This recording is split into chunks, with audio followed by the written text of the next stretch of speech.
shows up and asks for something, we'll just get to reading. Because whether or not anyone shows up, we're going to read some poetry.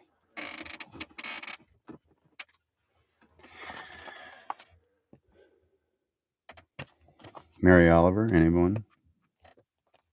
I like a little Mary Oliver. Here's one called Long Afternoon at the Edge of Little Sister Pond. As for life, I'm humbled. I'm without words sufficient to say. How it has been hard as flint and soft as a spring pond, both of these over and over, and long pale afternoons besides, and so many mysteries, beautiful as eggs in a nest, still unhatched, though warm and watched over by something I've never seen, a tree angel perhaps, or a ghost of holiness. Every day I walk out into the world to be dazzled, then to be reflective. It suffices, it is all comfort along with human love, dog love, water love, little serpent love, sunburst love, or love for that smallest of birds flying among the scarlet flowers. There is hardly time to think about stopping and lying down at last to the long afterlife, and lying down at last to the long afterlife, to the tenderness yet to come, when time will be brim over the singular pond and become forever, and we will pretend to melt away into the leaves. As for death, I can't wait to be the hummingbird. Can you? That's A Long Afternoon at the Edge of Little Sister Pond by Mary Oliver. So, welcome. If you've never been on here before, I just like to read poetry at night.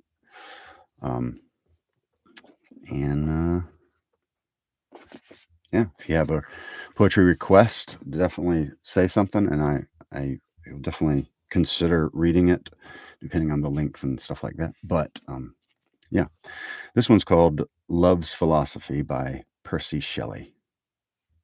I think I have a filter on that is making me look like I have makeup on. I don't know, I seem unusually smooth tonight. I don't know. Maybe it's, I don't know. Or like an alien. Okay, Love's Philosophy, Percy Shelley. The fountains mingle with the river, and the rivers with the ocean. The winds of heaven mix forever with a sweet emotion. Nothing in the world is single, all things by a law divine in one another's being mingle. Why not I with thine?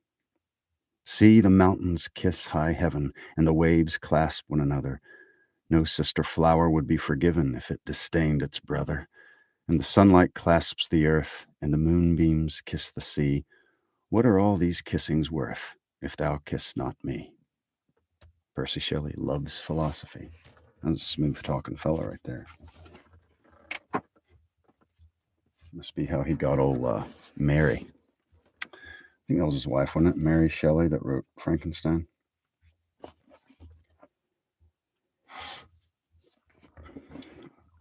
Here is Christopher Marlowe. Yeah, put your pajamas on, get some tea, get some coffee, whatever you drink at night. Bourbon, whatever. Settle down, listen, make a request, and if you have to leave or whatever, like, gotta leave early, or wish you could still stay but got stuff to do, I am recording this live, and then it'll be on my YouTube channel, so you can come back and watch it another time when you need to fall asleep. Okay, so a little double dip in there. The Passionate Shepherd to His Love by Christopher Marlowe. Come live with me and be my love, and we will all the pleasures prove that hills and valleys, dales and fields, and all the craggy mountains yields. And we will sit upon the rocks, seeing the shepherds feed their flocks by shallow rivers, to whose falls melodious birds sing madrigals. And I will make thee beds of roses and 1,000 fragrant posies, a cap of flowers and a kirtle, embroidered all with leaves of myrtle. A gown made of the finest wool, which from our pretty lambs we pull, fair-lined slippers for the cold with buckles of the purest gold, a belt of straw and ivy buds with coral clasps and amber studs. And if these pleasures may thee move, come live with me and be my love. The shepherd's swains shall dance and sing for thy delight each May morning. If these delights thy mind may move, then live with me and be my love. Christopher Marlowe, the passionate shepherd to his love. Swanee, I have a link tree. There's just the one link, but if you go to there, then you'll see my, my podcast, my YouTube, that kind of thing. So yes, it is in my TikTok profile.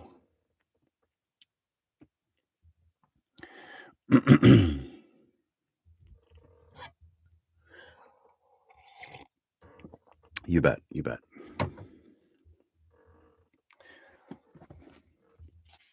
If you can't tell, it's humid here, and I am, back home in Mississippi, and I am sweating.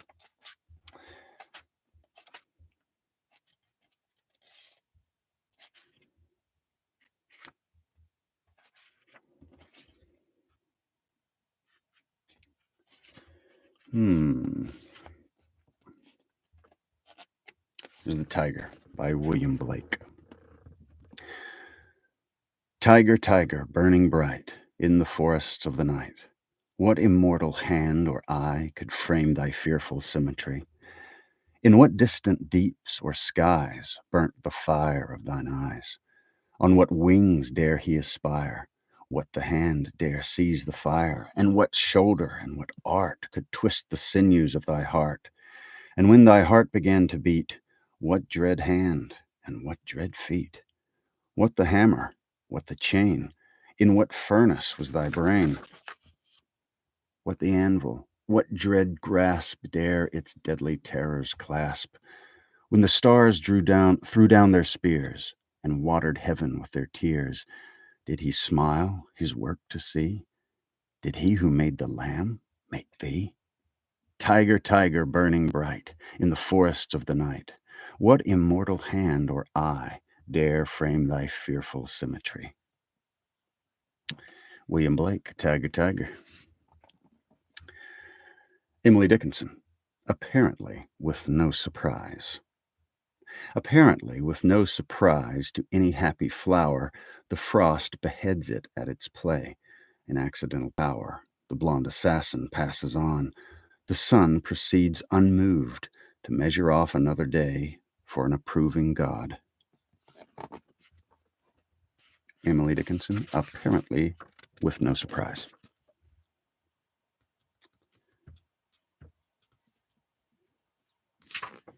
Here is E. Cummings. Nobody. Not as a whole episode. A lot of those I've already done, and they're already they're already on the podcast.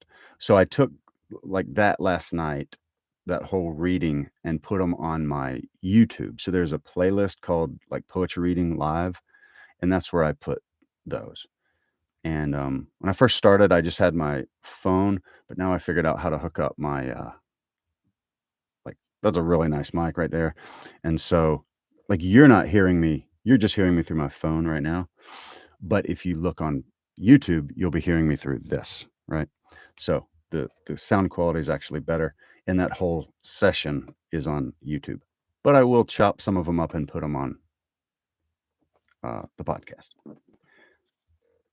Very long answer to a very short question, but that, as they say, is that. Good deal. Thank you very much. I really appreciate that. I'm glad that you enjoy it. And I always like, and the thing about YouTube that I like, which you can't do on a podcast, is sort of leave a comment like, oh, I like this, or, the music's too loud. Could you turn it down? Or I don't know, feedback, and also make requests and things just right there on the thing. You might look at the Annabelle Lee one and say, oh, could you do the Raven or something, whatever. So yeah, I appreciate that. think you'll like it. The Swing, Robert Louis Stevenson. I will check that out. One moment. Let's do E. E. Cummings.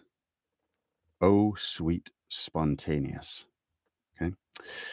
Oh, sweet spontaneous earth, how often have the doting fingers of the prurient philosophers pinched and poked thee, has the knotty thumb of science prodded thy beauty.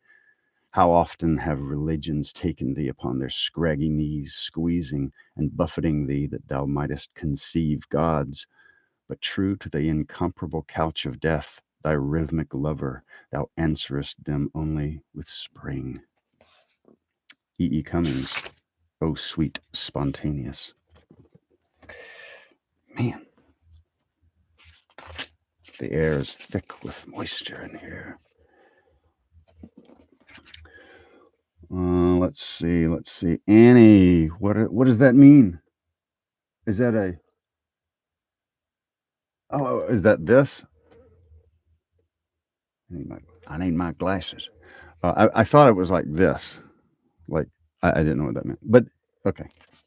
If you liked it, great. If that's what that means. Where is my little...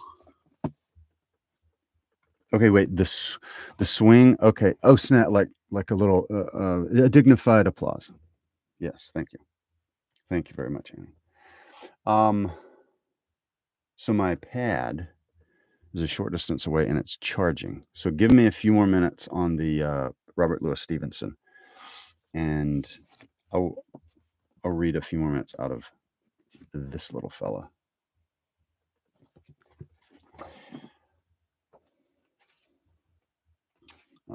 So this has a lot of stuff. Yeah. Okay. All right. Here's some Walt Whitman. Yeah, good deal. Thank you. I'm glad you liked that. Here's Walt Whitman. Goodbye, goodbye, my fancy. Okay. Goodbye, my fancy. Farewell, dear mate, dear love. I'm going away, I know not where, or to what fortune, or whether I may ever see you again. So goodbye, my fancy. Now for my last, let me look back a moment. The slower, fainter tickling of the clock is in me. Exit nightfall, and soon the heart thud stopping. Long have we lived, joyed, caressed together. Delightful. Now separation. Goodbye, my fancy. Yet let me not be too hasty. Long indeed have we lived, slept, filtered, become really blended into one. Then if we die together. Yes, we'll remain one.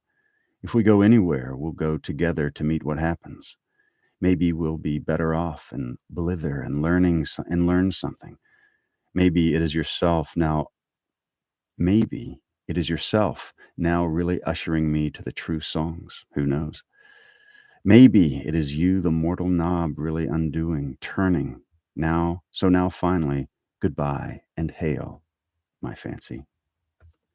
Walt Whitman.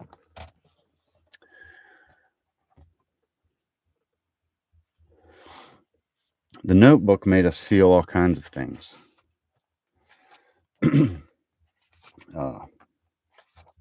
That was great. I remember I saw that in theaters, and or in the theater, and I was like, that's good.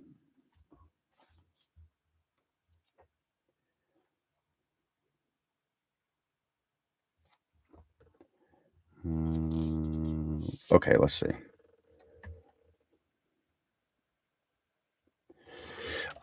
Katie do I have a favorite Shakespeare piece?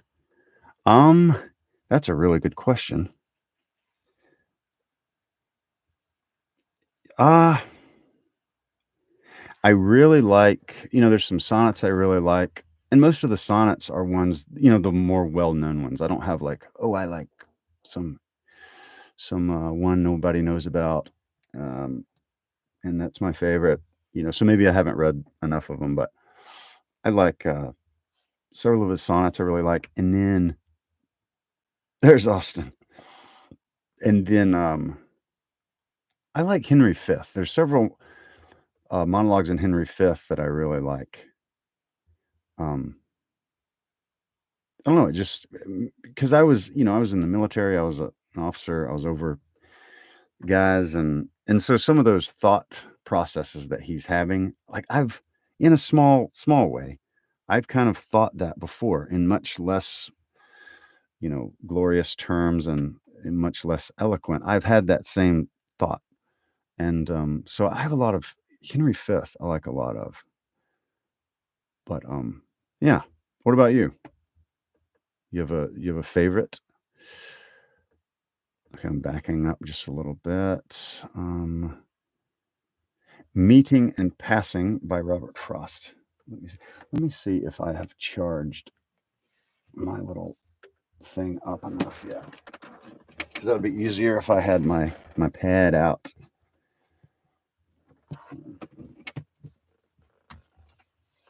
Man, it's not even that hot in here. It's just extraordinarily humid. All right, I think I can. I think we're good on this. I was in Wyoming the other day, and it was. I looked down. It was 1 o'clock in the afternoon, 59 degrees, Grand Teton, sunny, and but it wasn't cold. It was like a brisk. Um, it was a brisk 59, and I just loved it. And then I came home to Mississippi, where it's not super hot. It's just humid and kind of miserable. Okay. Uh, but if there's something I can't stand, it's someone that's always griping about the weather. I will not be that to you. Just suffice to say, if you see water trickling down my face or dripping off the end of my nose, that's why. I don't even do cocaine. You know what I mean? It's it's the weather. Meeting and Passing.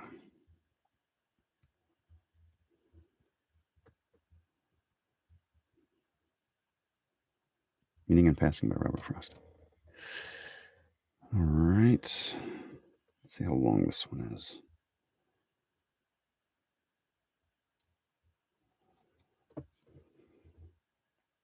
Very nice. Let's do it. Meeting and Passing by Robert Frost. As I went down the hill along the wall, there was a gate I had leaned at for the view and had just turned from when I first saw you as you came up the hill. We met. But all we did that day was mingle great and small footprints in summer dust, as if we drew the figure of our being less than two, but more than one as yet. Your parasol pointed the decimal off with one deep thrust. And all the time we and all the time we talked, you seemed to see something down there to smile at in the dust. Oh, it was without prejudice to me. Afterward, I went past what you had passed before we met, and you what I had passed. Meeting and Passing, Robert Frost. Mm. It is problematic, but it's in a lot of ways kind of life.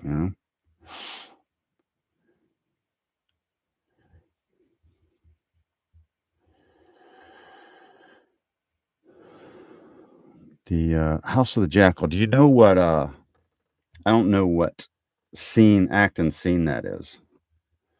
You know what? Do you know what it is? And I could read it, but I couldn't perform it.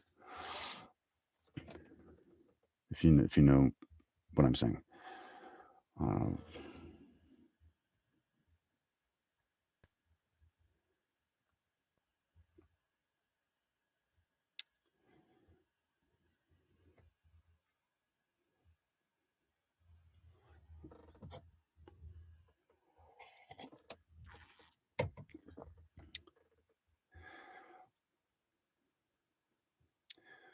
okay, well that one's not the right one.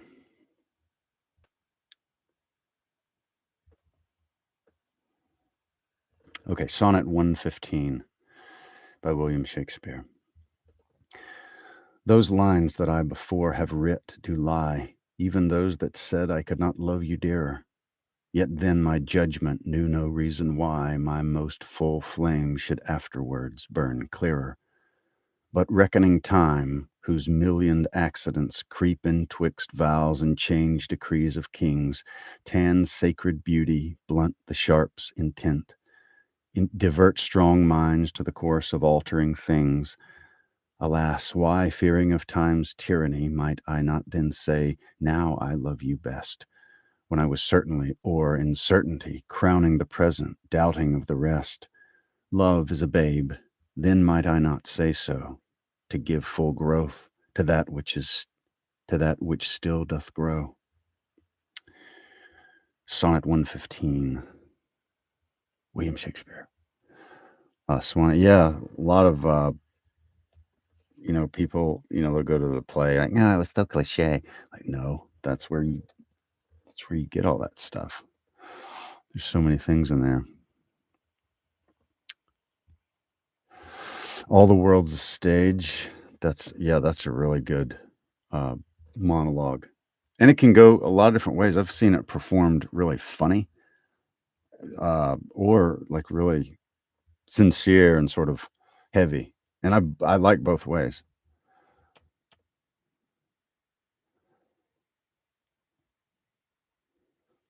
Mm. Rebel in T-Town, what's going on?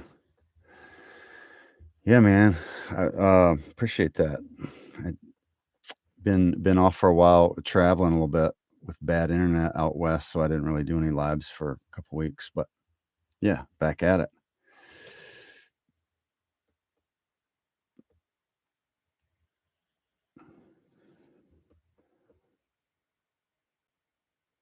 Uh, let's see. Oh, I don't know where I'm totally lost on my thing here. Much Ado in Midsummer. Okay, very nice. Nice.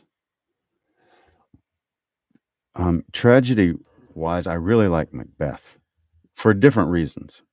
Uh, but Macbeth is one of my favorite of the tragedies. But I generally don't like tragedies. Uh, I like happy stuff, happier stuff.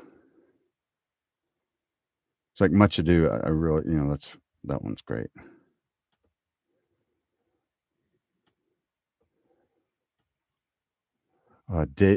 David Tennant is amazing in Hamlet.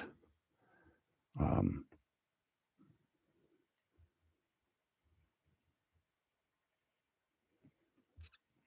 David Tennant, Andrew Scott is amazing as Hamlet. He's like an Irish Hamlet. He does it in an Irish accent.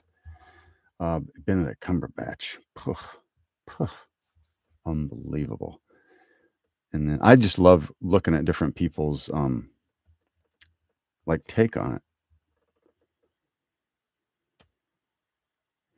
Like in I think it is Much Ado About Nothing. David Tennant is playing Benedict, and he's like, well, he does Benedict, and then Kenneth Branagh does Benedict as well.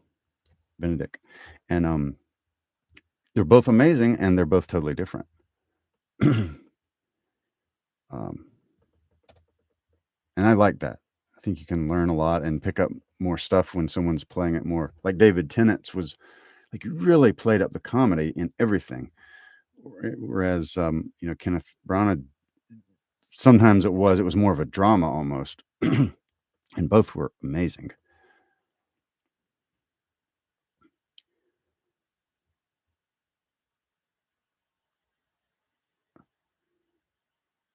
No, the eye rolling with Cumberbatch is like, oh, it's so amazing. Like, yes, he is. That was not like he's no good. That is the opposite of that. He's amazing. Oh, you saw Cumberbatch's Oh, that's great.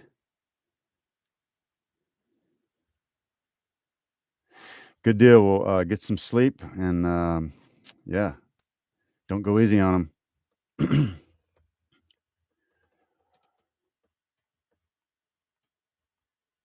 Yeah, I'm totally off. Completely lost myself with all the comments because it keeps refreshing, and then I'll try to find it and that kind of thing. So, um, if I didn't answer something somebody said, that's my apology.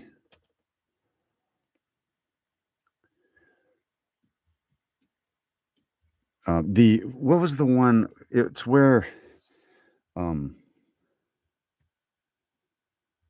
um, he says, I like like I do love thee." Oh, Melissa, how's it going? Right, so I've told you I'm doing a double live so that I can record my TikTok lives and put it on Facebook. Melissa is on Facebook and she said hello. So you don't see Melissa on here, so I'm not just talking into the wall. There is a Melissa, but she's on Facebook or YouTube, I should say.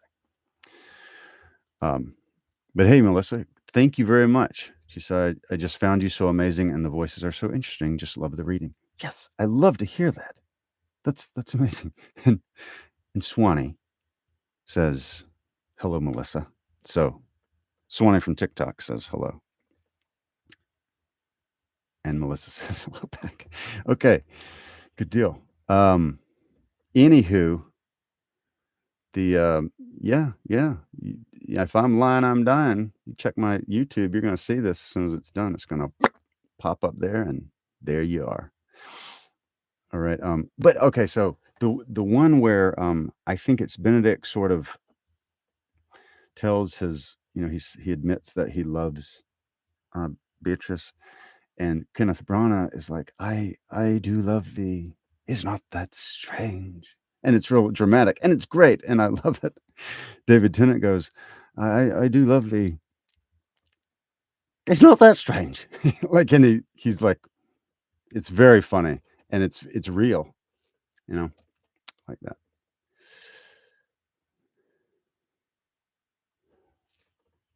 All right. So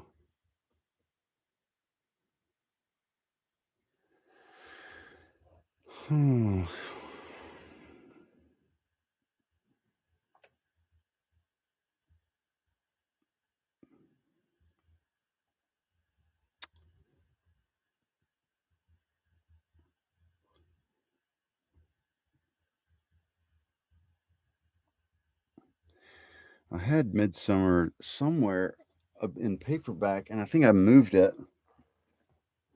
Dadgummit. All right.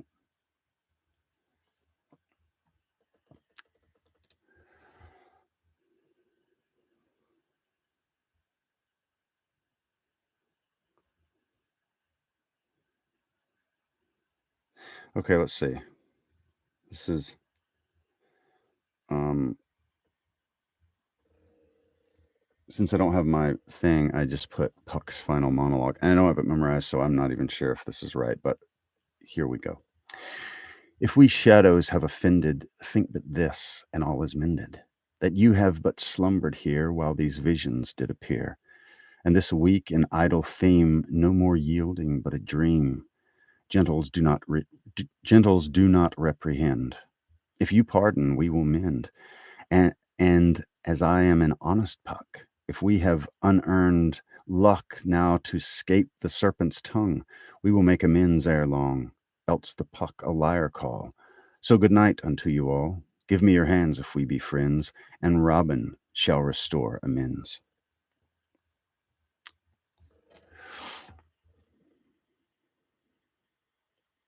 Oh, Puck.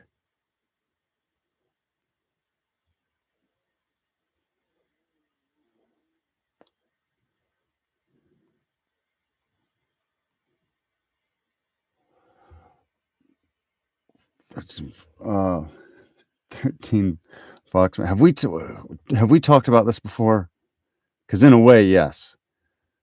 1-4 Cav gave me these skills, which was smile and wave, boys, and don't shoot anybody on your team just because you're mad at them.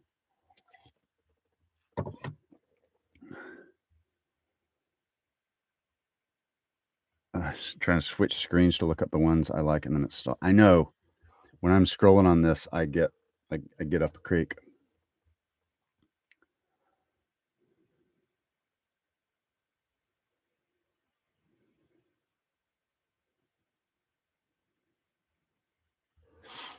Yeah, Katie did. I really liked Emma Thompson on that. She was amazing.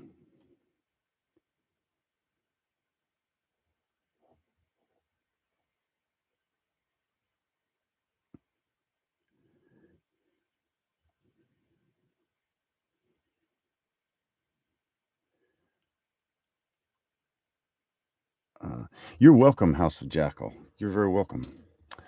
Uh, That's the way people spoke. Yeah, people were way smarter back then, and they had a way bigger vocabulary, especially when old Billy started making up words and phrases, and they used those too. Have I done Jabberwocky? I have. Let's do it again.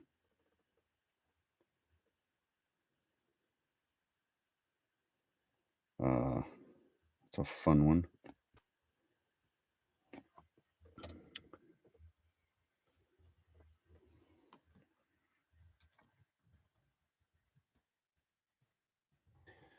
All right, Jabberwocky by Lewis Carroll.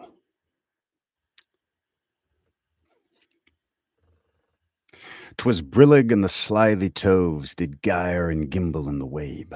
All mimsy were the borogoves, and the mome raths outgrabe. Beware the Jabberwock, my son, the jaws that bite, the claws that catch. Beware the Jubjub bird, and shun the frumious Bandersnatch. He took a vorpal sword in hand. Long time the manxome foe he sought.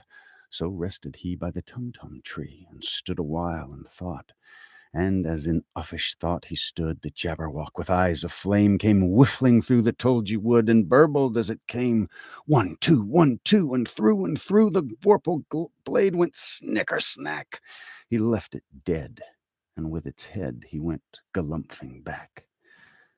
And hast thou slain the Jabberwock? Come to my arms, my beamish boy. O frabjous day, Callooh, Callay, he chortled in his joy. 'Twas brillig and the slithy toves did gyre and gimble in the wabe. All mimsy were the borogoves, and the mome raths outgrabe. Jabberwocky, Lewis Carroll. Yeah, Michael. Yep, the old thing from Puck. JB, what's going on? No, I didn't. I considered going, but I didn't get to make it. What about you? Did you make it? Because I want to go to more stuff like that. I love events like that, and I really want to go to stuff like that. And it would be kind of fun to like of people that like books and such. Like meet up, have a group of us that meet in the chat. Have a group that meets, for coffee. I don't know. That'd be fun someday. The eloquence of the old bards was phenomenal. Absolutely.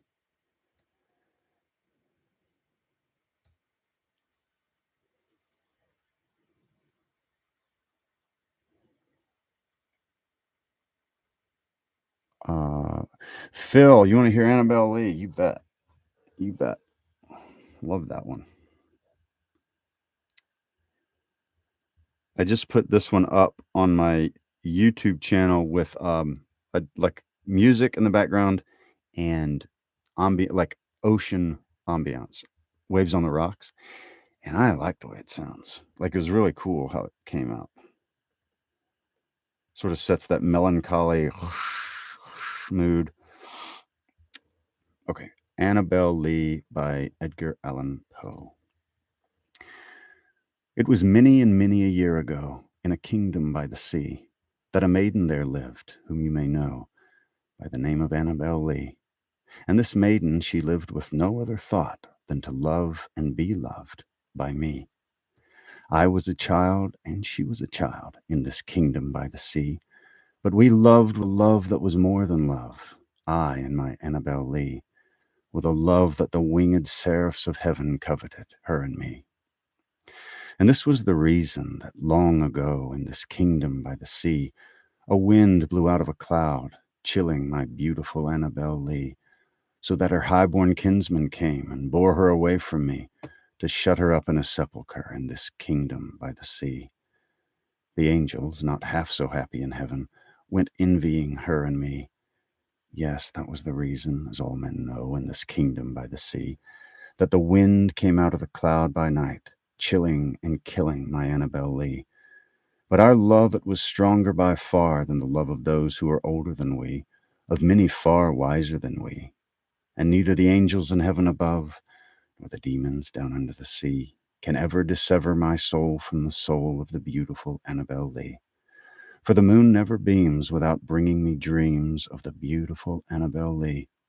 And the stars never rise, but I feel the bright eyes of the beautiful Annabel Lee. And so all the night tide I lie down by the side of my darling, my life and my bride, in her sepulchre there by the sea, in her tomb by the sounding sea. Annabel Lee, Edgar Allan Poe.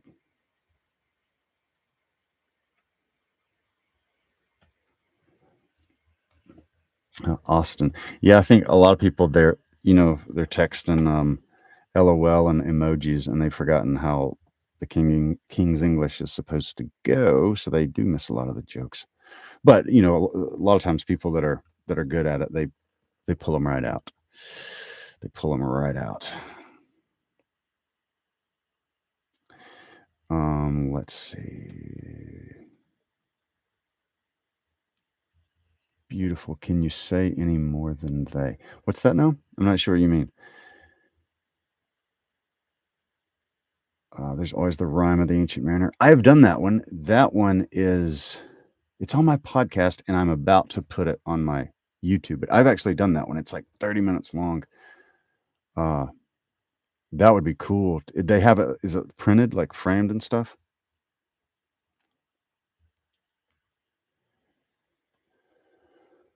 Margie, yeah, it really is. Thank you, nobody.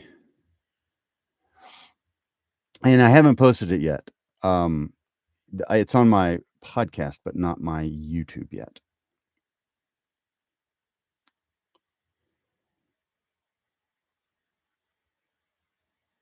Oh, that's cool. About the plot. I hadn't seen Holes, so I would have right over my head.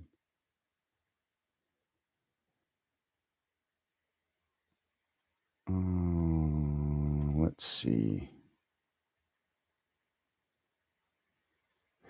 I need to hear that. That's cool, Phil. I really appreciate you saying that. I'm really glad that you liked it.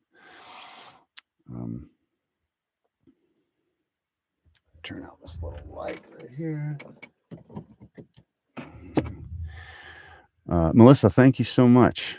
If you have a a poem request, feel free to drop it in. I will definitely see what I can do. But that's great. I'm glad that it is restful to you.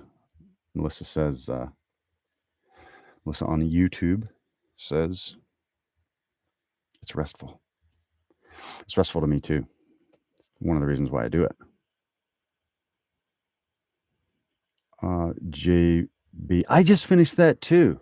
That was kind of took a turn I didn't expect. Got kind of wild.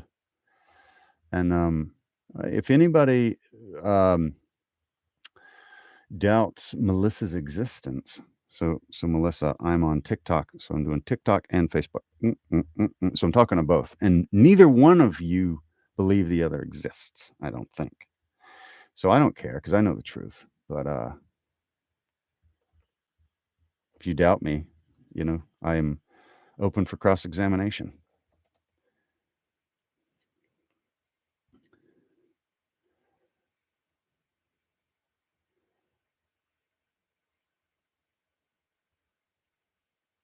Swanee B, you really should. That would be awesome. I would love to see that. Charlotte, how's it going? Are you still in here? I would love to do Invictus. That's a nice, short poem. Okay, here, what I'm about to do, my computer is, no, Austin, it's not. So I am going to grab a little. It's like a little ice pack because my computer is overheating. Fan's coming on, and I think if I do that, it'll quiet down the fan. It'll the voice quality, the sound quality be a little better. So Charlotte, I will do Invictus as soon as I get back from grabbing my ice pack for my computer, my cooling unit. And Christina Rossetti's Remember. Yes, we can do that. And the death of Connor MacNessa. Possibly. I don't know. I know the other two. I don't know that one. Depends on how long it is, that kind of thing. All right, 1 second. This right here.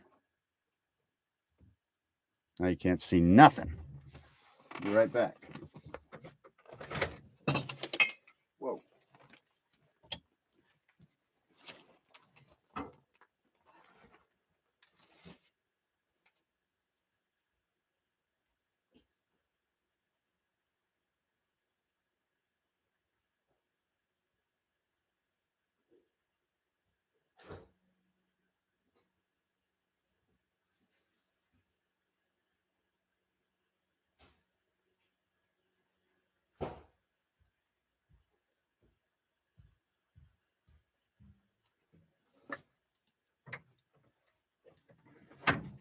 Okay. I am back. Now let's see. Put this little pack under here. And there we go.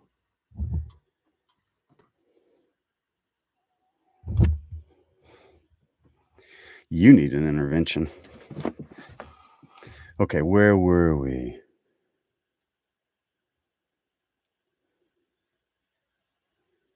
Oh, there was an adventure. I stumbled through my dark workshop because I haven't hooked up a light between me and the thing. Mal, heard you via your Khalil Gibran. Good deal. Good deal. Okay. All right, let's see. Where were we? We are, whoops. Katie did. If you're still here, good night. Thanks for swinging by.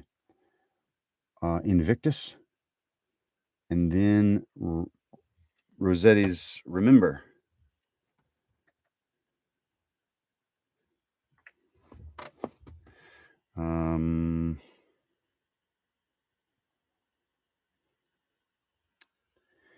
Invictus. Okay. Here we go. Yeah, so if I'm missed your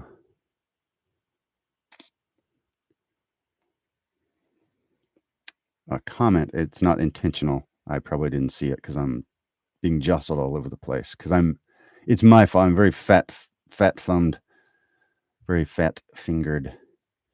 And Melissa says, "Thank you for defending my honor that I'm real." Take that, Austin, and whoever else thought that. Okay, Invictus by William Ernest Henley.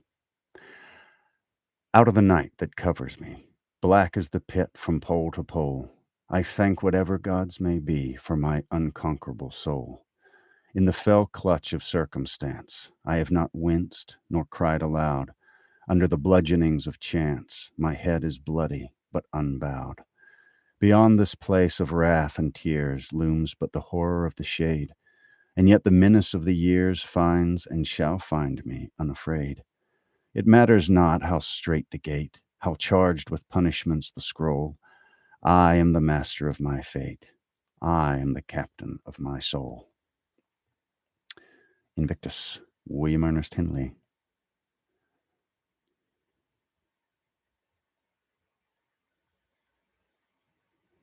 So here's a question that I'm wondering about, and I'm thinking of doing two different playlists, like one with music and one without.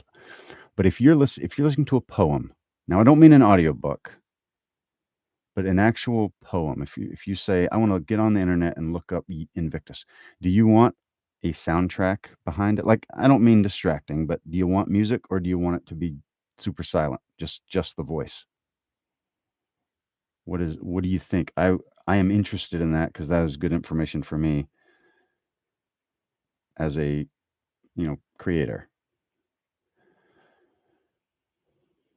I usually don't do it um, on TikTok with music because I know, a lot of people will take the voice and make a sound or whatever and put it to their own thing. So that's why I usually don't do it on TikTok, usually. But on YouTube, sometimes I like it. I think it really helps. Like it sets the mood up and stuff. Uh,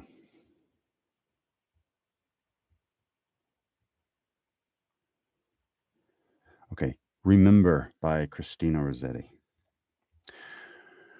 Remember me when I am gone away, gone far away into the silent land, when you can no more hold me by the hand, nor I half turn to go, yet turning stay.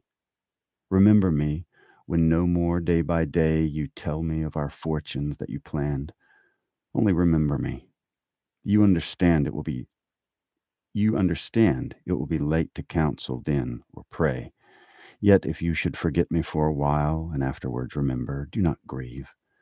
For if the darkness and corruption leave a vestige of the thoughts that I once had, better by far you should forget and smile than that you should remember and be sad. Christina Rossetti, remember. Great um, suggestion. Uh,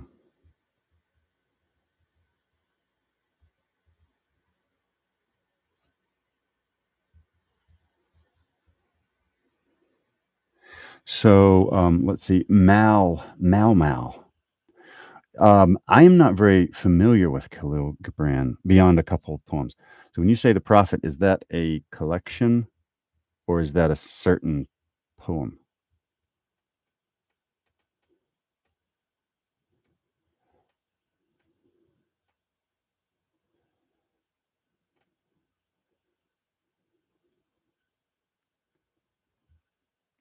Christina is very underrated. I've kind of recently begun to get into her stuff. I really like her.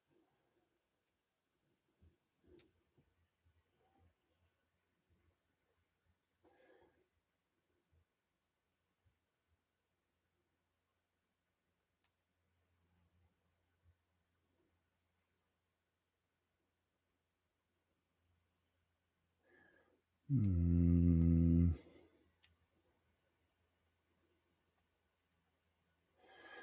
uh, Death of Connor McKessa is a little bit too long, I think, for this. But that looks like a good one for a YouTube or something.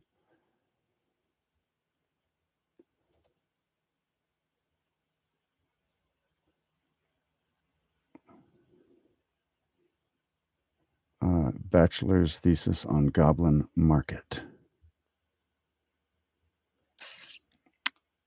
Just voice. Sometimes it depends on the poem. Okay. Melissa, who you don't all believe in, but she's there. She says um, that she likes just the silence. So, I mean, that makes sense. I'm the same way a lot of the time. And a lot of the time when someone edits something on um, YouTube, it's pirated. It's like Tom Hiddleston. They don't know Tom Hiddleston. Tom Hiddleston didn't come into their house or their studio and do that. They ganked it off of an audiobook or something, and then they put a loud track to it. So I don't obviously like that stuff, but um, and Melissa says that she really enjoyed Remember. So I think we can all agree there, even if you all can agree that Melissa is a real living, breathing person. It's a book, but shorter chapters that are easy to. Okay, that makes sense. That makes sense. There's a PDF version on. Okay. Um, Eris Patty. Yes, I have.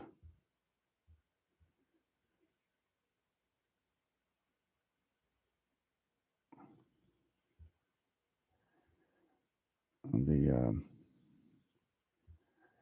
Hey, Austin, remember that lady last night that I blocked because she was being annoying?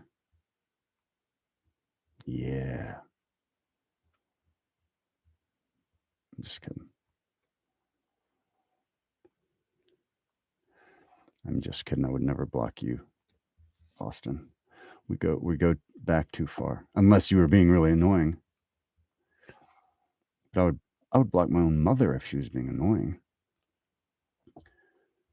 I wouldn't. Okay. I'm just muttering to myself as I go through these comments.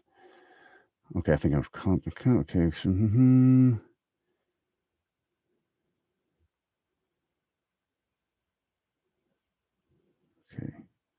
Okay. John Clare, An Invite to Eternity. Okay, I'm kind of going up to the top.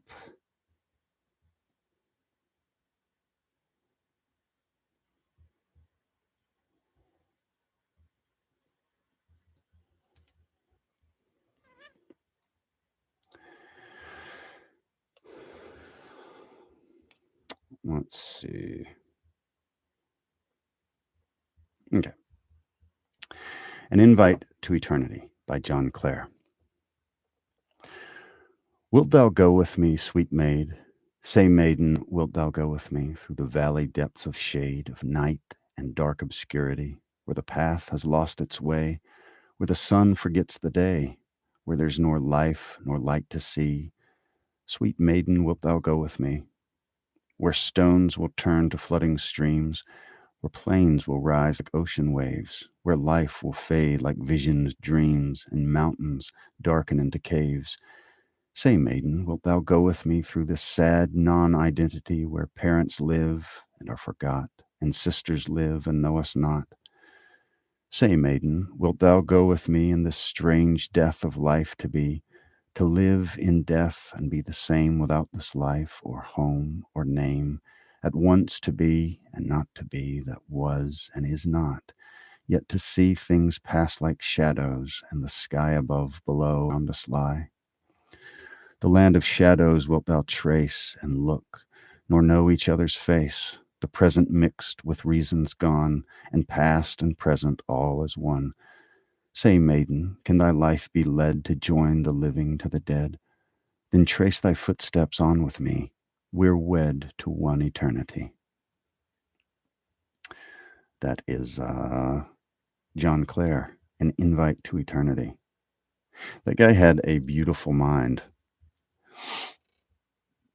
And he went to an insane asylum, like I don't know if he was considered insane, but he was treated in a mental institution. And he wrote the one I Am by which is beautiful, and it's just I love his poetry. It's very beautiful. Okay, so I think back to the question of whether you like music or not. Melissa says prefers voice only. Eris Patty says piano or something very chill. To me that I agree with that. And obviously there's no wrong answer. I just want I like to know what people prefer. I trust your judgment. Thank you, Swipey. Charlotte, maybe a little classical. I'm that way. If it's gonna have music, I want it to be very quiet and generally chill. If it's a sort of a laid back poem, I mean, if it's Charge of the Light Brigade, then maybe not. But either way, I do like a classical style playing. I love bossa nova jazz, but I think it's based on the poem. I would agree with that. I'm sure there are some where bossa nova would be just absolutely perfect. Definitely with music, it adds to the emotions. I think so. Free app called Pocket Bard that's made of what? D&D? What is that? You could use it for mood sounds.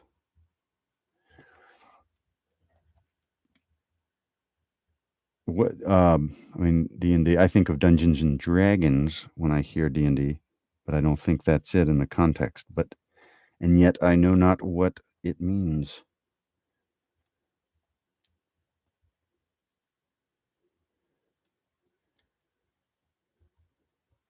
Okay, Self Pity by D.H. Lawrence.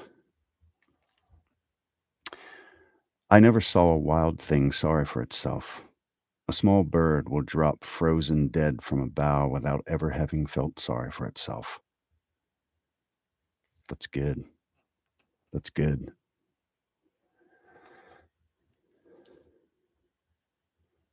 A summer night. Matthew Arnold. Ah. Oh, still came up.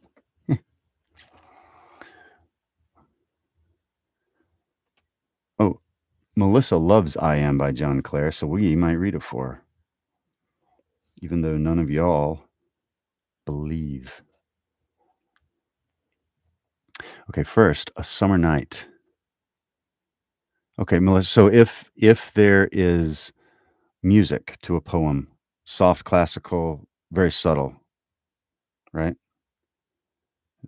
Because that is exactly when I don't always put music to poems, but if I feel like it would help it, it would set the mood, then I will put a classical style. It might be a modern composer, but it'll be a classical style um, behind it. And if you look at my YouTube videos, you'll see like, okay, yeah, I see what you're saying. It's very, classical style. Okay, Summer Night, Matthew Arnold. Whoa, this one's long. Let's do a couple of let's do a couple stanzas. In the deserted, moon-blanched street, how lonely rings the echo of my feet. Those windows which I gaze at, frown, silent and white, unopening down, repellent as the world, but see a break between the housetops, shows the moon. And lost behind her, fading dim into the dewy dark, obscurity down at the far horizon's rim, doth a whole tract of heaven disclose. And to my mind the thought is on a sudden brought, of a past night and a far different scene. Headlands stood out into the moonlit deep as clearly as at noon. The springtide's brimming flow heaved dazzlingly between houses with long, wide sweep, girdled the glistening bay. Behind, through the soft air, the blue haze-cradled mountains spread away. The night was far more fair, but the same restless pacings to and fro, and the same vainly throbbing heart was there, and the same bright, calm moon. That's two stanzas of A Summer Night, and there's a lot more. That's beautiful. I have not read that one before. I'll have to record that one. Very nice.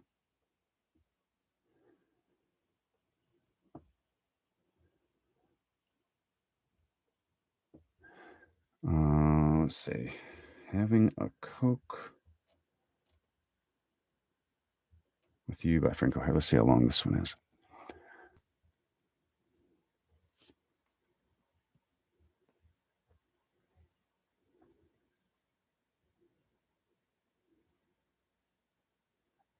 I would have to read. There's so many words in there that I can't pronounce.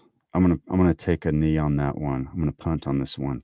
But I will find it and I will prepare. Someone else asked me that for that one once. And I was like, ooh. So I'll listen and I'll do it justice and I'll be ready some other time. Deal? I did a audiobook once and one of the reviews was, I didn't mind the narrator that bad, but he mispronounced so many words. This was really early on in my career, but I don't know. I have a tendency to do that. But the thing is, I don't know I'm mispronouncing it sometimes, you know? And then the other half of the time, it's a regional thing. Like how you're from New Hampshire, so I'm sorry that you don't say it like I do. Because some people will say like, you know, prestigious or prestigious, stuff like that, like little things where somebody would be horrified at, and then another person, that's how they say it. Um, Anywho, I Am by John Clare for Melissa Austin.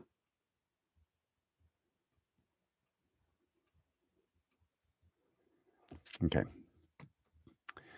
So he wrote this from a mental institution. And I think knowing that makes it that much more beautiful.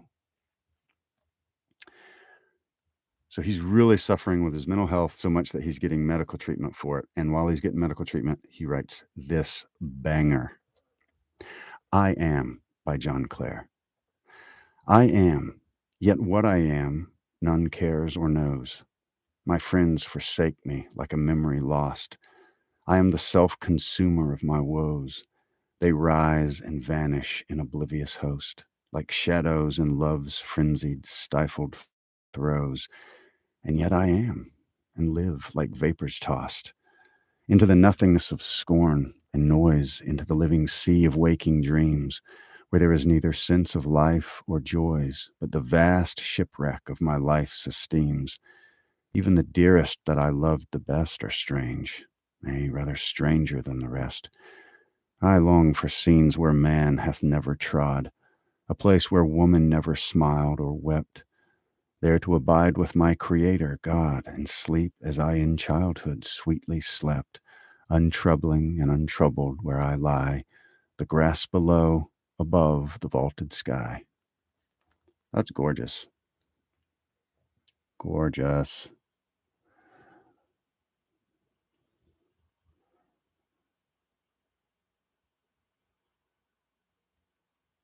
Good deal.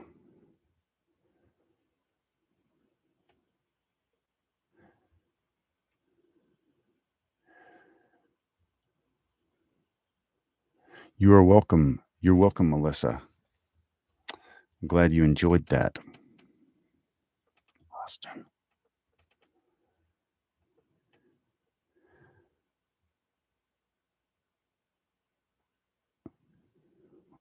Okay, let's see. I keep losing myself in the comments. My humblest apologies.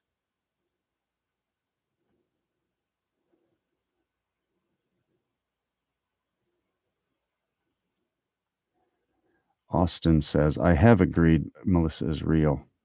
Have you? Well, I'm lower in the chat and I still don't believe it. Okay, too far away to give you this. I don't know. I don't know. I don't know what some of these are. It's chit chat, sidebar conversations. I've subscribed to your YouTube now, so sweet, good deal. Yeah, and if you ever, you're on there and you say, hey, because I've been working hard on a lot of content, so I've got a lot, kind of in the bag that I've recorded, and that I will be, posting very soon. But if you find one, you need one, say, hey, what about this one? Let's hear some music. Let's hear some ambiance, because I'm trying to learn some soundscaping as well. So Austin says, I am getting called out here. I wonder why that is. How could that possibly be?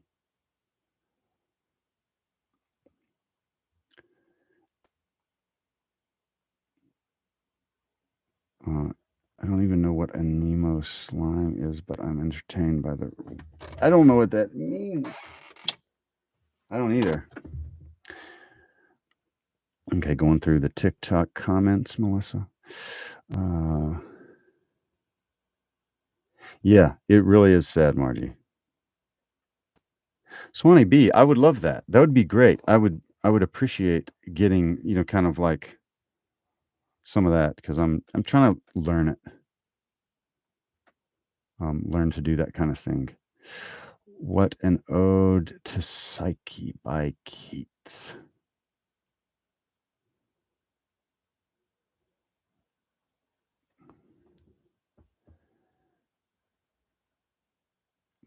Yeah, John Clare, he's showed up twice tonight. You bet, Melissa. Absolutely. Yeah, we've had two really good ones, and it makes me want to go read some more of his stuff too.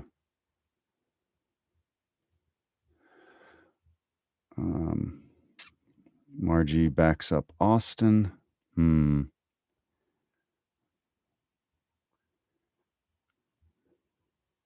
I have to take you all's word for it.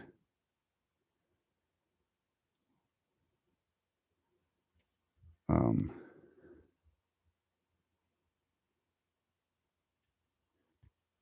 the Cask of Amontillado. That, now that one's pretty long, obviously, but I have that one. Um, you were correct in your assessment. Okay, interesting. Okay. I, uh, smarter than I thought, I guess. Chris, I have done the the Cask of Amontillado, and I said it instead of in I think it doesn't really say, but it sounds like it's in Paris or something, so there's a lot of French names. So what I did in my version, I said it in New Orleans, also with French names, also with a lot of weird stuff under the city, and so, I don't know, just sort of interesting. So I gave them, "For the love of God, Montresour," that kinda thing. And, so I gave them, Southern accents, and it's set in New Orleans in my head. But you can find that on my podcast. I don't think I've put that one on my, YouTube yet, and I need to, 'cause I've been adding all my stuff from podcast onto YouTube and vice versa. So kind of some people are on iTunes, and then other people are on Facebook and, that kinda thing. Like, I listen to podcasts, but if I wanna say I want to listen to the Rime of the Ancient Mariner, I'll go to YouTube. I won't go to a podcast generally if I'm trying to search for a version. Um, okay, Ode to Psyche.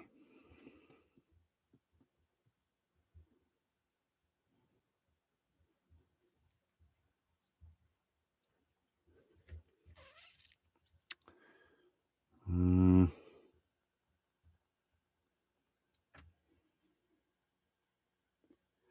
not Cajun, because that is a very distinctive accent that I don't. Um, oh, Austin, Melissa says, "Hello, Austin." Okay. So I know you're a believer by now, but now you really ought to be a believer. She just addressed you directly. Hmm. Yeah, so Cajun, like I said, is very distinct, and it's not Cajun, but it's Southern. This is a huge festival. There'd be people coming from all over to go to this thing. Um, so, uh, it's not like a Theo Vaughn type of accent, if you know what I'm saying. It's a just general Southern. All right, Ode to Psyche by John Keats.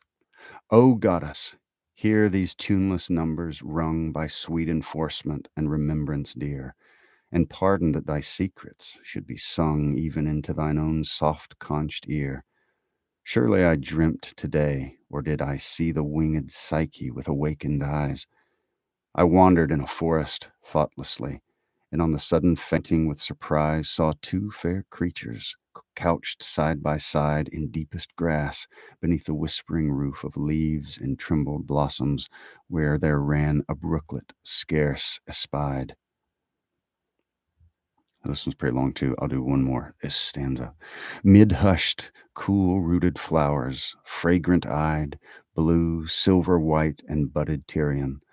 They lay calm breathing on the bedded grass, their arms embraced, and their pinions too. Their lips touched not, but had not bade adieu, as if disjointed by soft-handed slumber, and ready still past kisses to outnumber at tender-eyed dawn of Aurorian love. The winged boy I knew, but who wast thou, O happy, happy dove? His Psyche true. There's Ode to Psyche.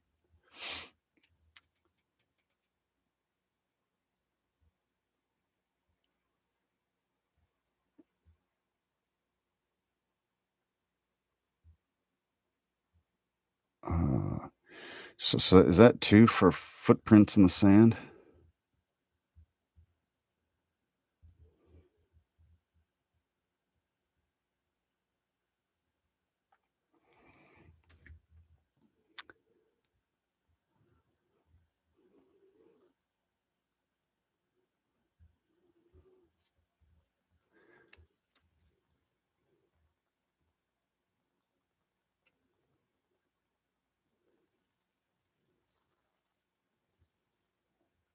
The I'm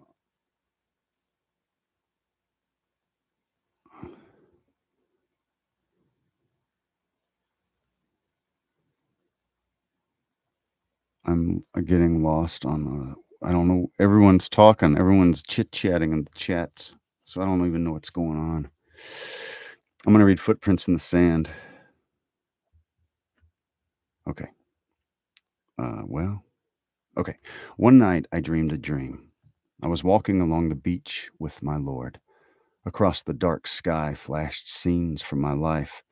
For each scene, I noticed two sets of footprints in the sand, one belonging to me and one to my Lord. When the last scene of my life shot before me, I looked back at the footprints in the sand. There was only one set of footprints. I realized that this was at the lowest and saddest times of my life. This always bothered me, and I questioned the Lord about my dilemma. Lord, you told me when I decided to follow you, you would walk and talk with me all the way. But I am aware that during the most troublesome times of my life, there's only one set of footprints. I just don't understand why. When I need you the most, you leave me. He whispered, "My precious child, I love you and will never leave you. Never ever. During your trials and testings, when you saw only one set of footprints, it was then that I carried you." Footprints in the sand. I don't know who wrote that, but I remember seeing that in the bathroom at my best friend's house when I was a kid.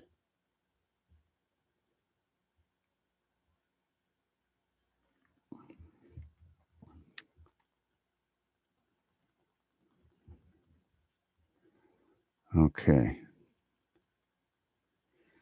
Thank you, Swanee, for the big love.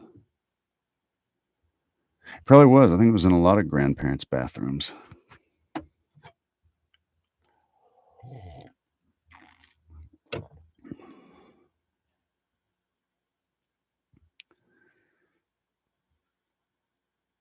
Simon Armitage, the shot. Let me see. Oh, speaking of Armitages, if you want to hear some great poetry um, readings, the Richard Armitage is amazing.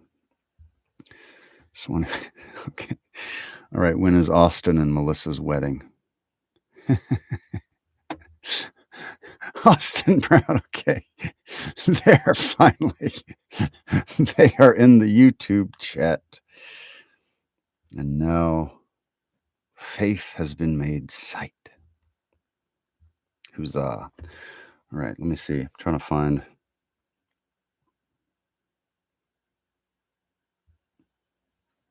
All right, here's The Shout by Simon Armitage. I meant to say Richard Armitage has a whole he's a wonderful narrator. He was in, he was Thor and Oakenshield in the Hobbit trilogy, and he's in North and South and the first Marvel in Captain America. He's anyway, an amazing actor and in a unbelievable break. Oh, YouTube. It's funny. Funny, funny.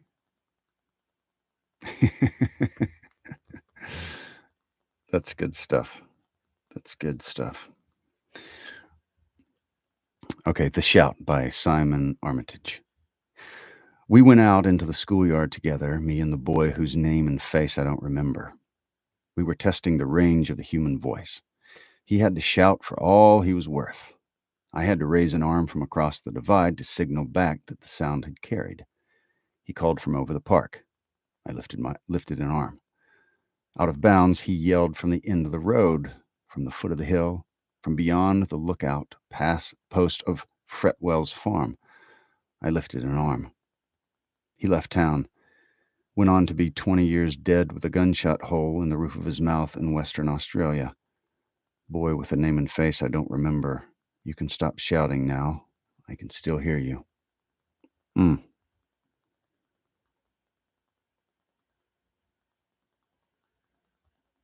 Interesting. That's a powerful poem.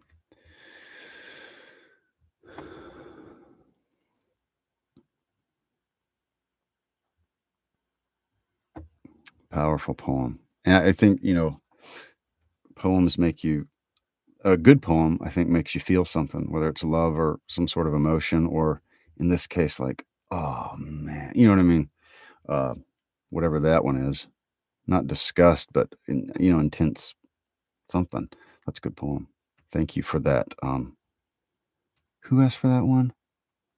Chris. Thank you for that, Chris. I have not read that one before.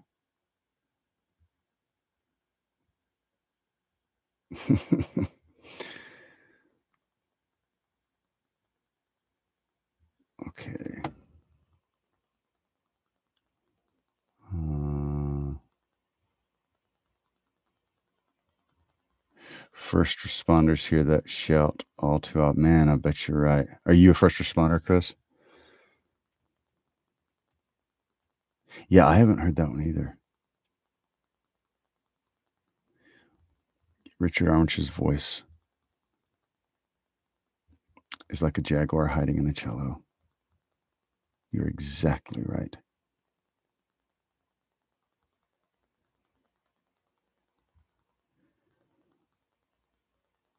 Nobody, absolutely.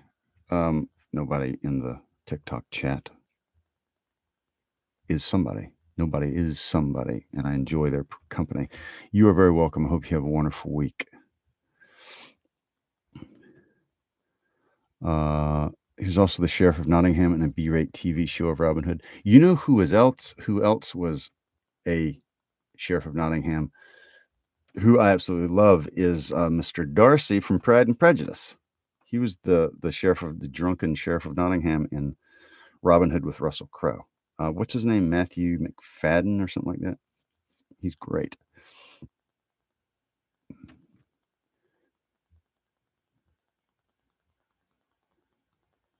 And yes, Richard Armitage is extraordinarily easy on the eyes and the ears.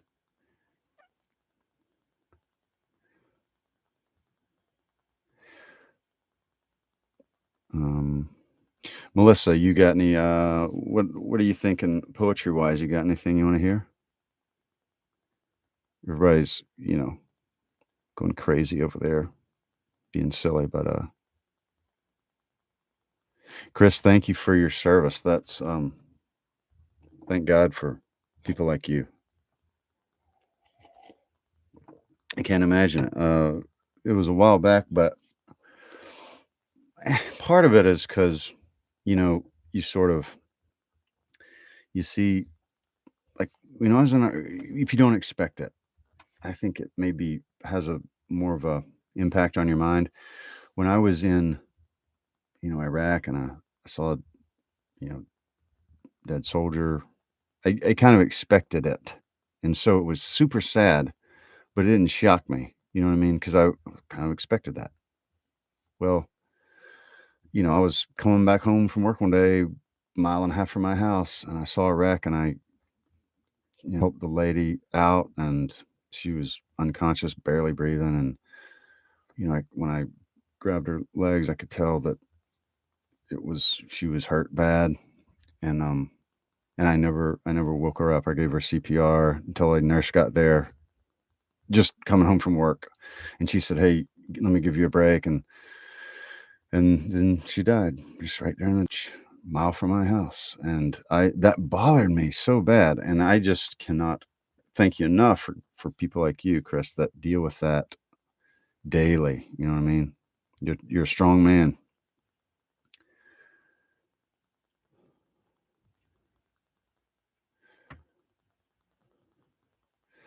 Uh, Matthew McFadden can play the most. He really can.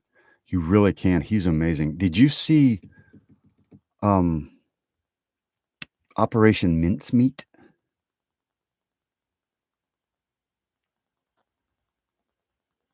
Um that he was amazing in that. He plays like this dorky guy who can't get a date, and then he kind of is crushing on this girl on his team because it's World War II, and then Colin Firth, who's married, kind of is, he sends his wife away, and then he starts flirting with her, and anyway, it's kind of a love triangle, but they're also working on Operation Mincemeat, which was probably the greatest deception operation in the whole of World War II, and it worked.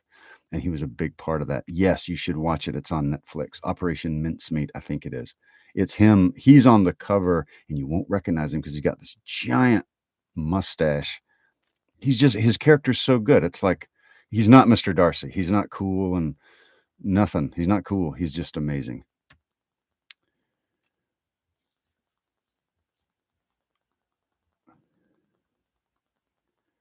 Um,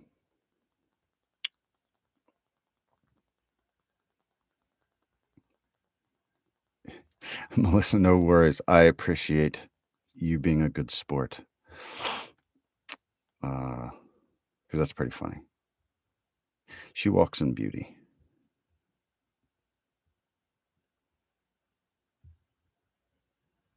Let's do that one. By Lord Byron. She walks in beauty like the night of cloudless climes and starry skies, and all that's best of dark and bright meet in her aspect and her eyes, thus mellowed to that tender light which heaven to gaudy day denies. One shade the more, one ray the less, had half impaired the nameless grace which waves in every raven tress, or softly lightens o'er her face, where thoughts serenely sweet express how pure, how dear their dwelling place. And on that cheek and o'er that brow, so soft, so calm, yet eloquent, the smiles that win, the tints that glow, but tell of days in goodness spent, a mind at peace with all below, a heart whose love is innocent. Beautiful.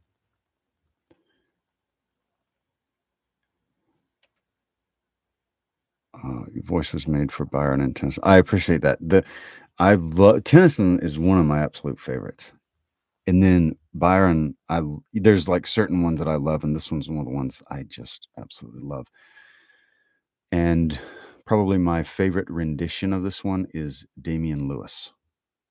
Wolf Hall, Band of Brothers, amazing.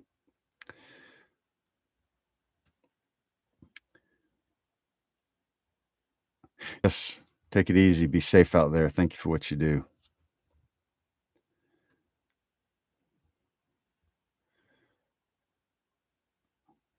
Let's see. Was there another one? Hasna Kasuma poetry. I love the handle there. I'm assuming you're a poetry lover yourself. Really like Tennyson for for poetry. I really like Elizabeth Barrett Browning. I kind of like I don't know, Victorian classical poets. It's kind of my favorite time, I guess. American wise, I love Longfellow. This is one of my favorites. Um, I really like Ella Wheeler Wilcox. But I mean, I like poetry. I like to be introduced to new poetry that maybe I haven't heard before or that kind of thing. So, what about you? Who's a favorite or your very favorite, whatever? Okay, nothing gold can stay. I think I could handle that.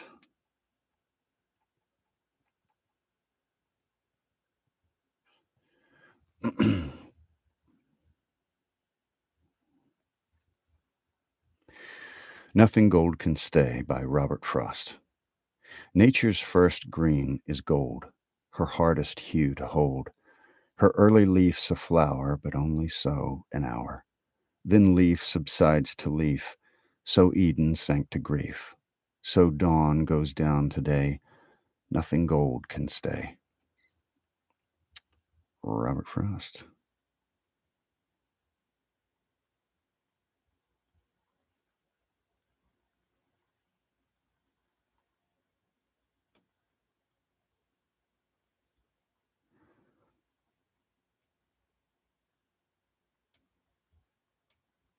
Mm,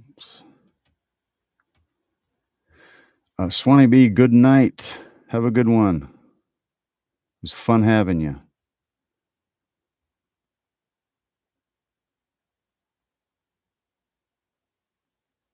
Uh, Whitman for U.S. Yep, I I really like some of Whitman's stuff.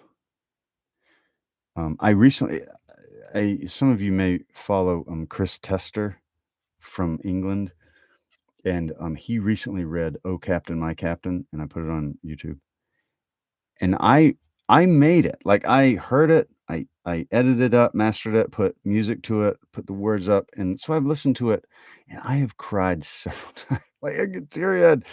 Oh, the emotion, and, that's a one about the assassination of Abraham Lincoln, and he had a very, um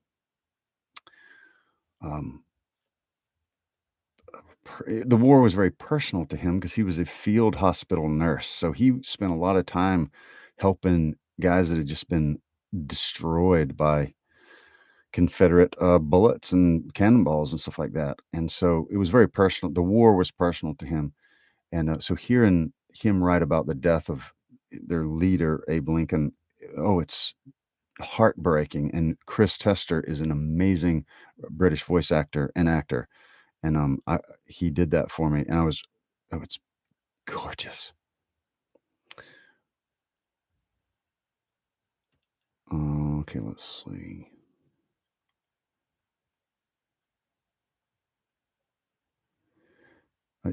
Jake, I'll tag soundscapes and take vid over. Perfect. I know you've probably gone, but thank you, Swanee B. Hadn't made it down that far.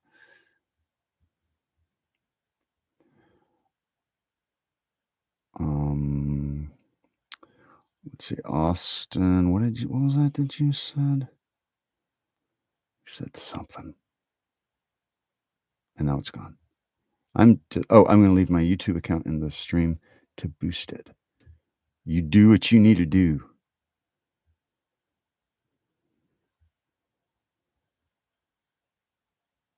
I do not play the guitar. I've messed around, but no, I do not.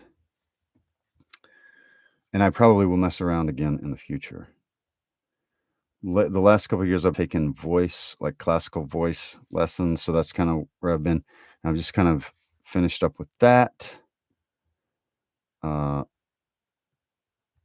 and now I'm gonna try to learn some guitar, probably. Um, yeah, Melissa, like that's what I like about doing lives is people always, you know, will mention poems or authors that maybe I've never even heard of.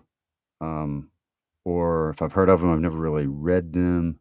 And so it's great. I like learning new people.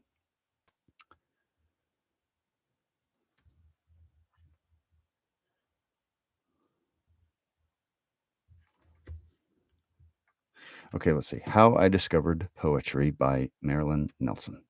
This is for you, Mal Mal. Um, it was like soul kissing, the way the words filled my mouth as Mrs. Purdy read from her desk. All the other kids zoned an hour ahead to 3:15, but Mrs. Purdy and I wandered lonely as clouds borne by a breeze off Mount Parnassus. She must have seen the darkest eyes in the room brim. The next day she gave me a poem she'd chosen especially for me to read to all except for uh, especially for me to read to all except for me, white class. She smiled when she told me to read it, smiled harder, said, "Oh, yes, I could." She smiled harder and harder until I stood and opened my mouth to banjo-playing darkies, pickaninnies, disses, and dats. When I finished, my classmates stared at the floor. We walked silent to the buses, awed by the power of words. How I Discovered Poetry by Marilyn Nelson.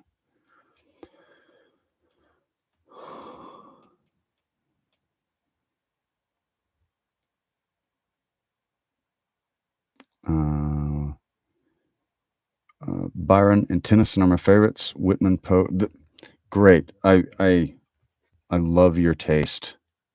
I love your taste in poetry. I love that. All those. um, the question keeps. Oh, okay. Yes, I have. I mean, I love old hymns. I do love old hymns.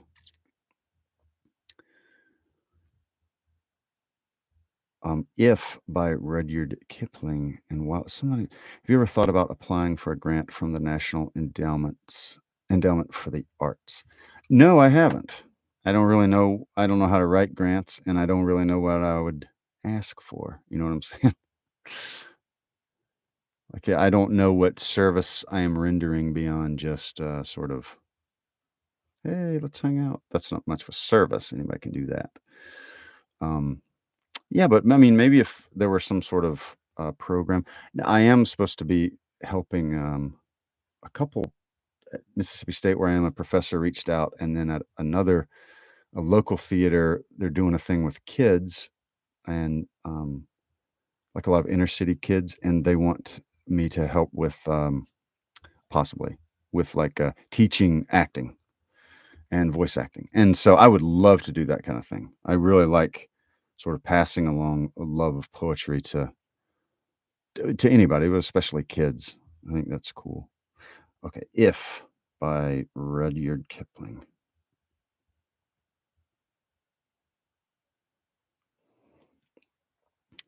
This one is going much longer tonight than usual, but this has been a lot of fun. This has been a lot of fun. If by Rudyard Kipling. If you can keep your head when all about you are losing theirs and blaming it on you, if you can trust yourself when all men doubt you, but make allowance for their doubting too, if you can wait and not be tired by waiting, or being lied about, don't deal in lies, or being hated, don't give way to hating, and yet don't look too good nor talk too wise. If you can dream and not make dreams your master, if you can think and not make thoughts your aim, if you can meet with triumph and disaster and treat those two impostors just the same, if you can bear to hear the truth you've spoken twisted by knaves to make a trap for fools, or watch the things you gave your life to broken and stoop and build 'em up with worn out tools, if you can make one heap of all your winnings, risk it on one turn of pitch and toss, and lose and start again at your beginnings, and never breathe a word about your loss, if you can force your heart and nerve and sinew to serve your turn long after they're gone, and so hold on when there's nothing in you except the will which says to them, hold on.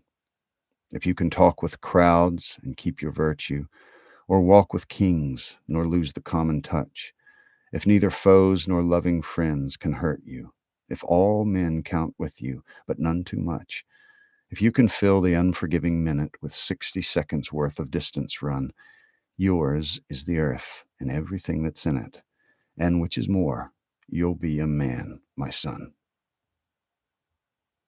If by Rudyard Kipling. Austin, I'm always saying something, man, you can't pay me no mind. Done. I'm just kidding. Always a pleasure. Um, yeah, it's definitely great advice for everyone. I mean, it's, I want, you know, I don't know. It's just great advice for anyone that's, passing on life advice. Oh, let's see. You asked for one. So I'm writing my grant. How much would you like? Sounds like a good idea. $1 million. And then like dun dun dun, and it zooms in on my face. I'm sure they would give it to me.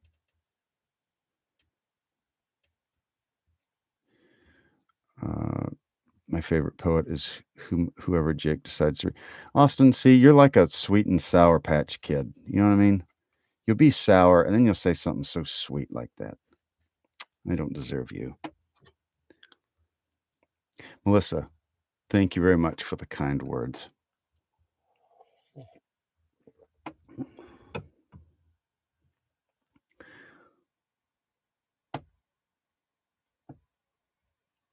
Ask for $6 million. I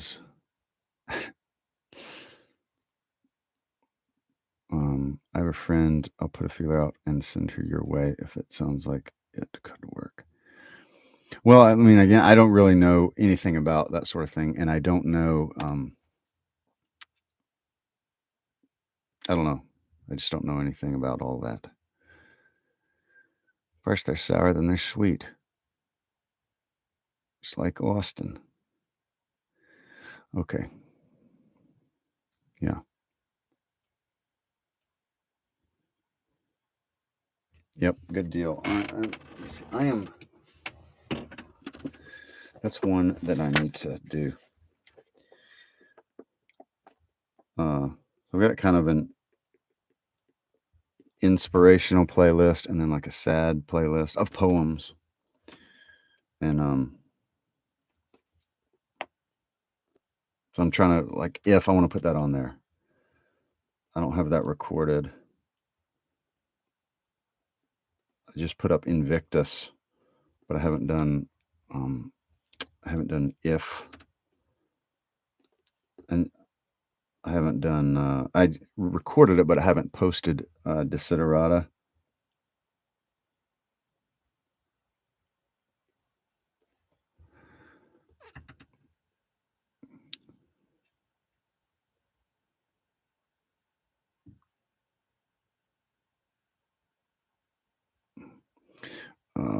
Aerospace. I appreciate that. I really appreciate that.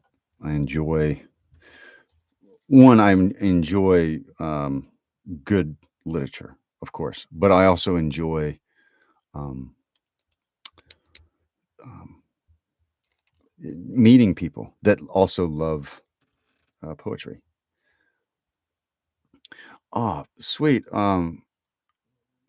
Miss love your Bible readings. Came across this live poetry. Good to have you. Thank you for joining. Uh, so yeah, I do lives on or just kind of started doing it, recording it for Facebook, but I have a TikTok audience and YouTube. So if I'm talking to the wall, that's what's happening. Um,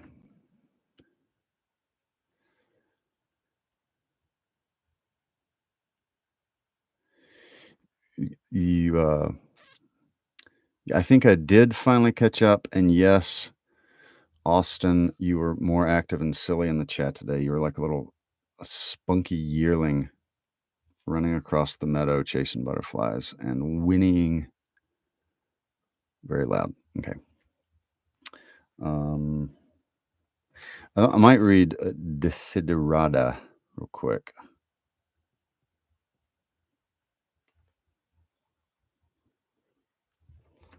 It's like um,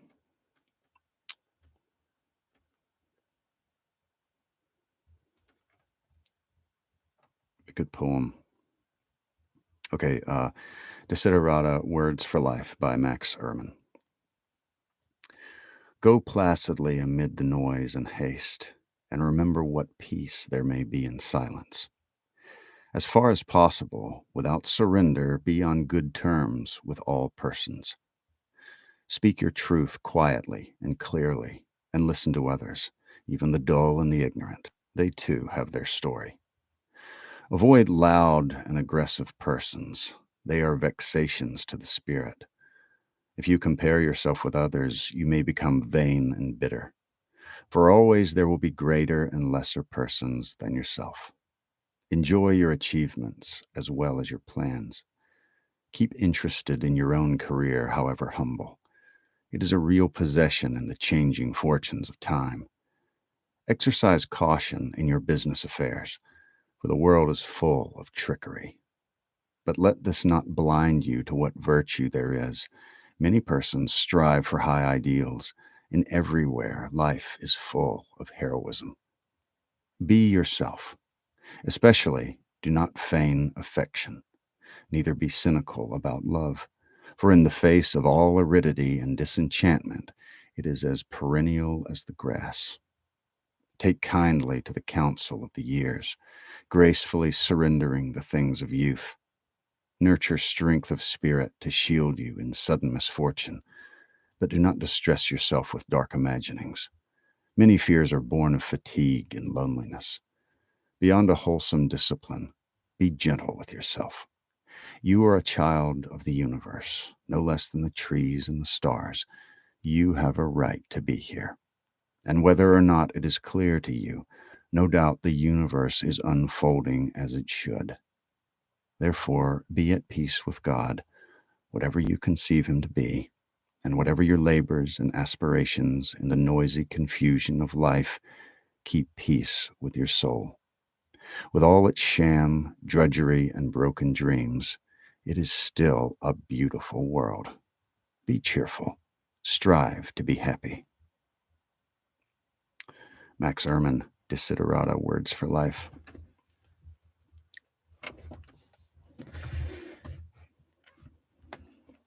Yeah, Austin, you like that? Melissa, love when you read stories in different voices. My favorite. Oh, good. I'm glad you like that. I don't do that as much as I would kind of like, because that's a lot of fun. Usually I just do poetry on here, but I like doing other voices. One that has, well, there's a lot of them, but The Three Hermits, Leo Tolstoy. You hear the Russian accent, the Russian guys. The Celebrated Jumping Frog of Calaveras County. You have several very southern guys in there. Stephen Crane's The Bride Comes to Yellow Sky. That's another one where it's a Western. And I love it's kind of the taming of the Old West. Love that story. But anyway, good. I'm glad that you like the short stories. Because usually, like I said, I do Hangle, honey, good night. Have a good one. Sleep tight. Don't let the bed bugs bite. Making a note.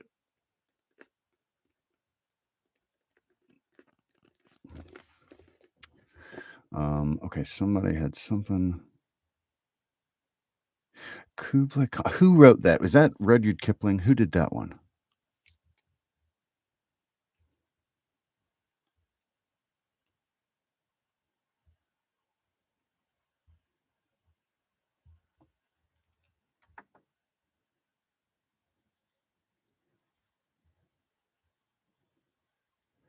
Boric acid powder is great to kill bedtime. Nice. Nice. Oh, Coleridge. Samuel Taylor Coleridge, I think.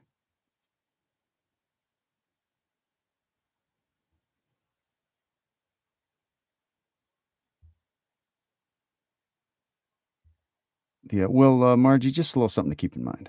You know what I mean? Hopefully you'll never need it. Margie, not going quietly into that good night. Dylan Thomas, perhaps.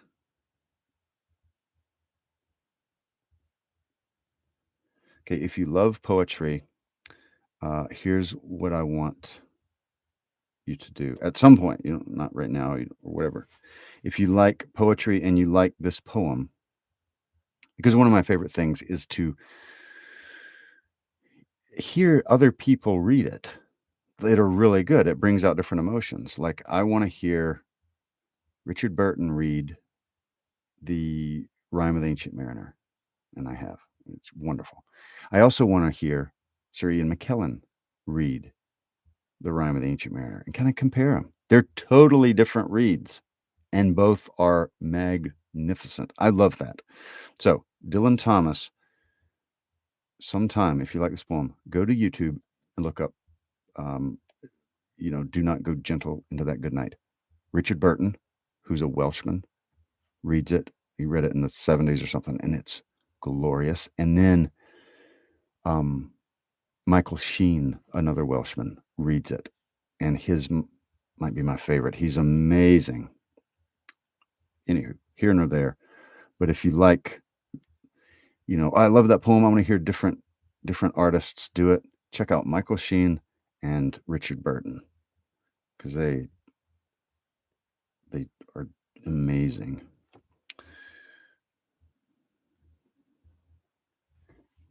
Okay. Do Not Go Gentle Into That Good Night by Dylan Thomas. Great Old West. Yeah.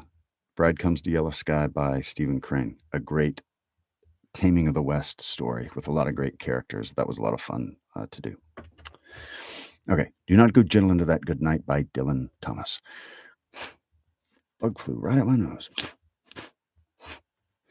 Do not go gentle into that good night. Old age should burn and rave at close of day. Rage, rage against the dying of the light. Though wise men at their end know dark is right, because their words had forked no lightning, they do not go gentle into that good night. Good men, the last wave by, crying how bright their frail deeds might have danced in a green bay. Rage, rage against the dying of the light. Wild men who caught and sang the sun in flight, and learned too late they grieved it on its way. Do not go gentle into that good night. Grave men, near death, who see with blinding sight, blind eyes could blaze like meteors and be gay. Rage, rage against the dying of the light. And you, my father, there on the sad height, curse, bless me now with your fierce tears, I pray. Do not go gentle into that good night. Rage, rage against the dying of the light. Dylan Thomas.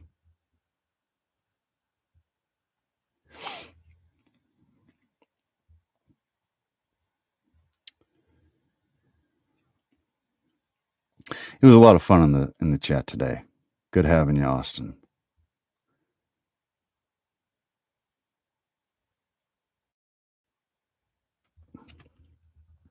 You're welcome. Yeah, Michael Sheen, Richard Burton. I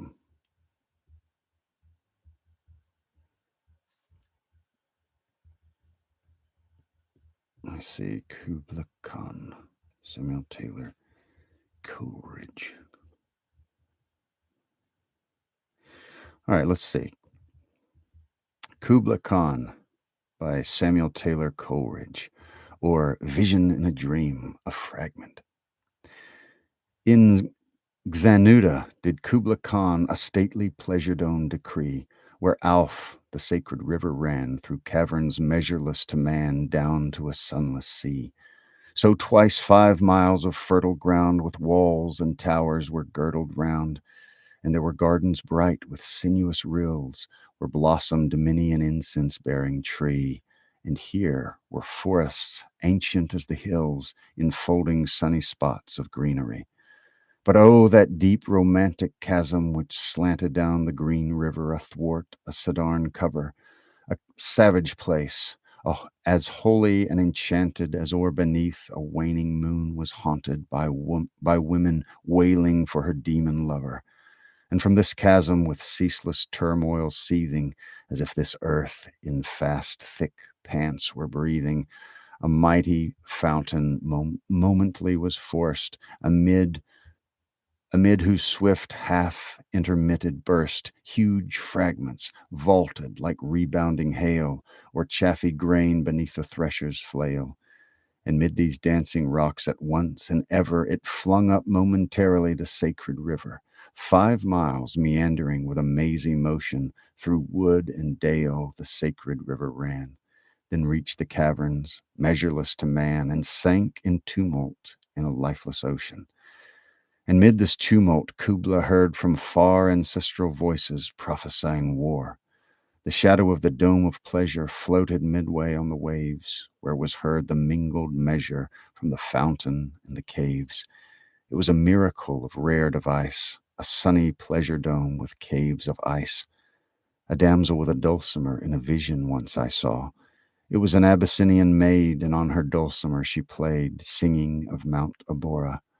Could I revive within me her symphony and song, to such a deep delight 'twould win me, that with music loud and long I would build that dome in air, that sunny dome, those caves of ice, and all who heard should see them here, and all who heard should see them there, and all should cry, beware, beware, his flashing eyes, his floating hair, weave a circle round him thrice, and close your eyes with holy dread, for he on honeydew hath fed and drunk the milk of paradise.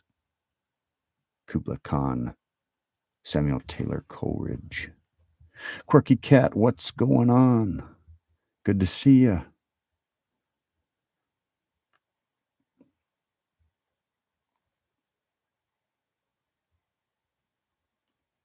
who's this Austin Brown character? I thought I already blocked him.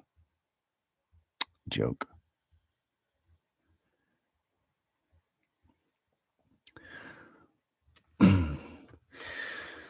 Yeah, we've been at it a while. We've had a good time, shared a few laughs. Um, yeah. So if nobody has any other poetry requests, I'm probably gonna probably about to power down. So you have a little editing work to do. But yeah, good deal. So anyway, thank you all very much. I've had a wonderful time this evening. Hope you have too. Thanks for joining. Make sure you follow me on uh, YouTube or podcast or whatever. Feel free to comment requests because I like to know what people want. If you comment a request, I will definitely try to do it over there on post something on YouTube. Anyway, you are very welcome. Thanks for hanging in here for so long, Austin, and being the life of the party. And yeah, thank you all so much. Love you. And we'll see y'all soon. Bye, Margie.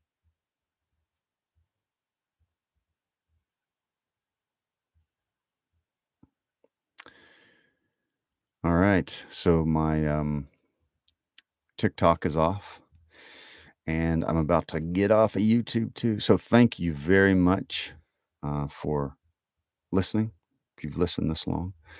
And yeah, be sure to check out my channel. There's a lot of poetry, a lot of short stories. Um, I'll be working on Moby Dick soon, which is my favorite novel. And it's one of my goals to do the Bible and to do Moby Dick in their entirety. So we'll see. Anyway, thank you very much for listening, and I hope you have a great night.